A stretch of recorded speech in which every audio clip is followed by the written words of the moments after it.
Welcome back to Let's Talk Football here on the Sports Hacks. We're joined once again this week by Kevin Bannon, a young Irish journalist living on Merseyside. Kevin, we're going to start by going a little further down the motorway. We're going to head for Manchester and events on Sunday when Manchester City beat Arsenal 2-1. Is this the defining result of the season for City anyway? Yeah, I think it is the way they went about their business on Sunday in a really top class game. You'd have to say, these two have played out some quite boring 0-0s and low scoring draws in the past, but I thought this was a really high quality game, and in a Premier League season that you could say lacks a bit of high quality between the games of the big sides, and City, they just have that thing about them where they know how to go and win these big games and go and win these big trophies. Arsenal, look, I'm sure we'll get on to the bottling or whatever. To be fair, I thought they played really well and they were a bit unlucky. Obviously hit the posts. Havertz had a chance at the end. They just couldn't do enough, and unfortunately that's the difference. City's big players step up. I mean, Haaland gets the goal. Bernardo Silva, absolutely immense, a warrior in there. And then the new kids, Shirky, excellent. What a footballer. Kusanov at the back, he's having a brilliant season.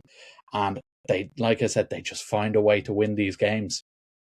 It was very pointed there. You mentioned him already, but Bernardo Silva, it was confirmed during the week that he's going to leave the club at the end of the season. What a career he has had at Manchester City and what a player he has been.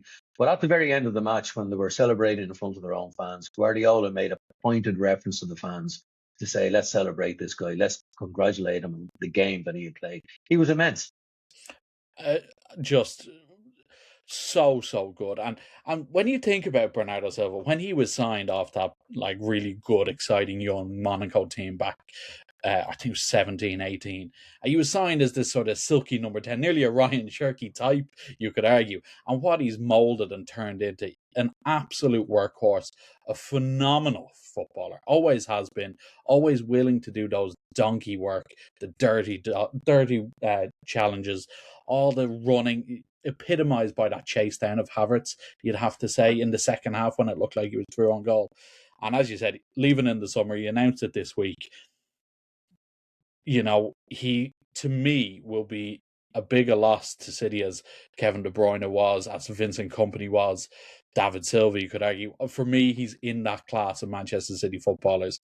Arsenal, their last 5 fixtures are all against teams in the bottom half of the table.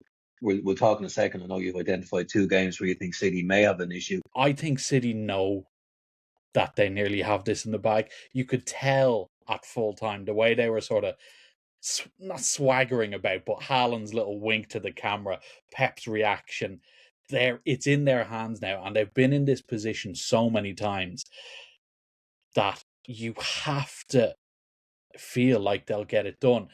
They have to go to Bournemouth, who have been excellent in 2026. Obviously, Areola is leaving at the end of the season as well.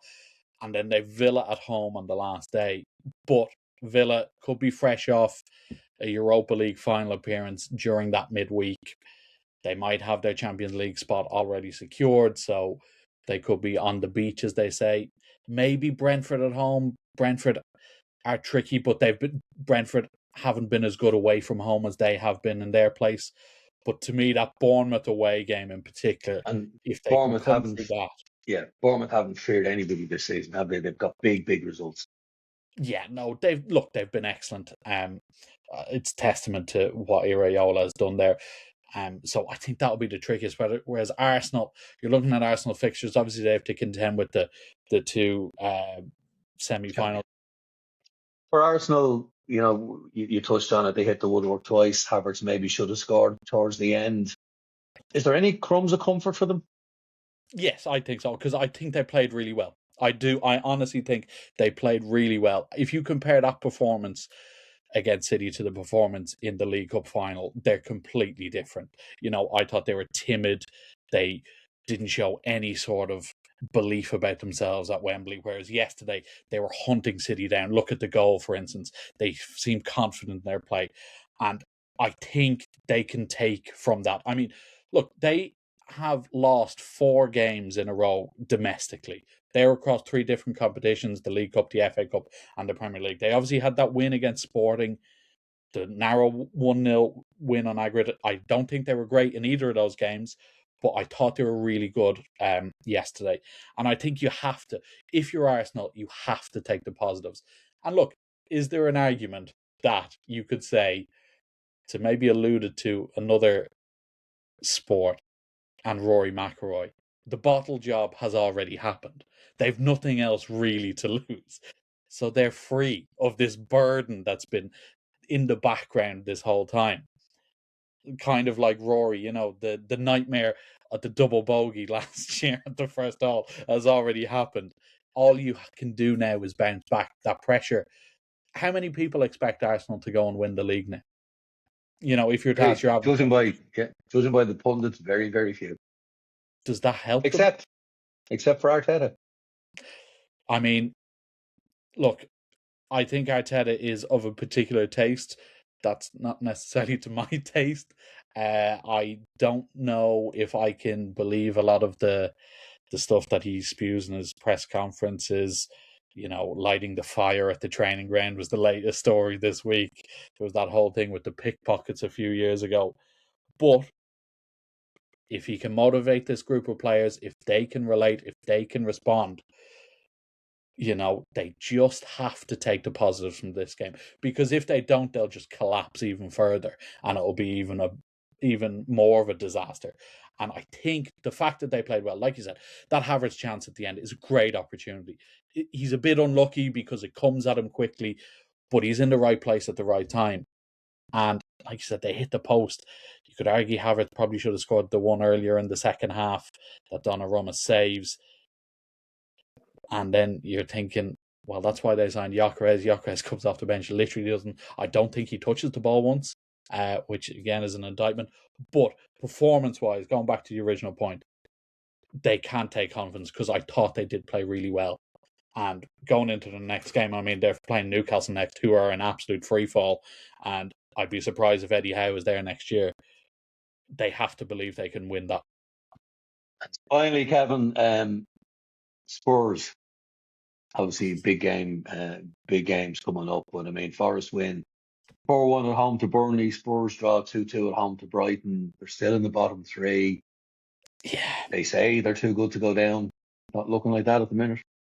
No, and it's a disaster. And you do wonder, so you hear some stuff from Spurs fans saying, yeah, I want them to go down.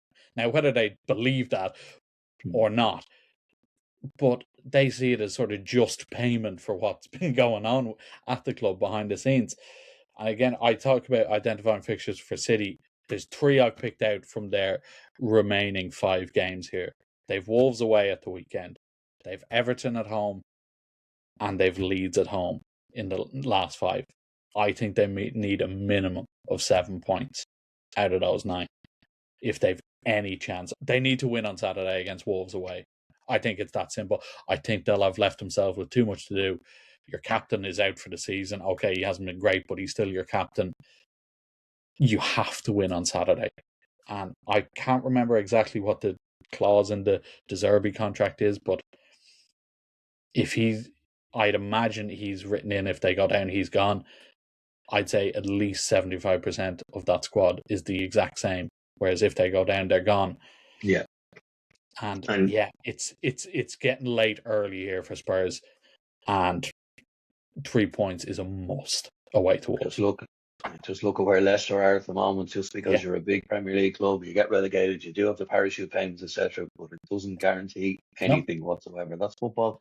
That's why we all love it so much. So Arsenal or City, Spurs to go down, still all to play for. Exactly. Do you want a prediction? Go on. Okay. We'll go City, and we'll say Spurs beat Everton on the final day to stay up. Sure. Well, you heard it first. We talked about a go on the slot machine. There's a go on the accumulators, maybe one for Kevin to think about towards the end of the season. Kevin Bannon, thank you once again for your time here on Let's Talk Football. Cheers, Colin.